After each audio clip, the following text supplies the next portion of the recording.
The Local Government Finance Commission has spent 9 days negotiating with line ministries on conditional grants for programs to be implemented for the local government for financial year 2025-2026. The ministries are that of Health, Education and Sports, Works and Transport, Trade, Agriculture, Lands, Water and Environment, and Tourism, Wildlife and Antiquities.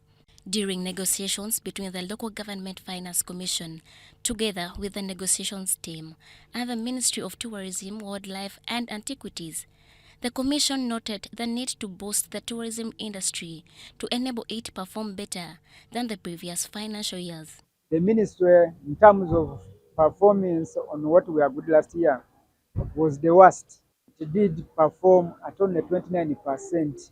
So out of the 100 undertakings we agreed to undertake, only 29 were implemented. The Commission is optimistic that the 1.9 billion Ugandan shillings grant allocated to the Ministry of Tourism, Wildlife and Antiquities will facilitate the implementation of various programs for the local government. Among the undertakings discussed, when we had the negotiations, the ministry undertook to provide some money for the offices of the tourism services in local governments. They provided 1.9 billion, which was allocated to 176 local governments. Among the undertakings discussed was the introduction of regional wildlife centers to promote domestic tourism.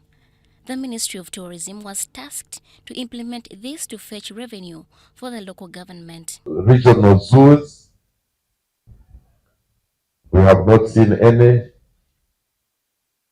and we are still wondering why.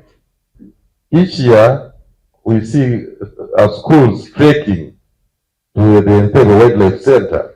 Cities in Uganda don't make Ugandans happy. We are not happy with the status of our city, including Kampala. We are hit by garbage. You don't see any greenery. Open space are sold off.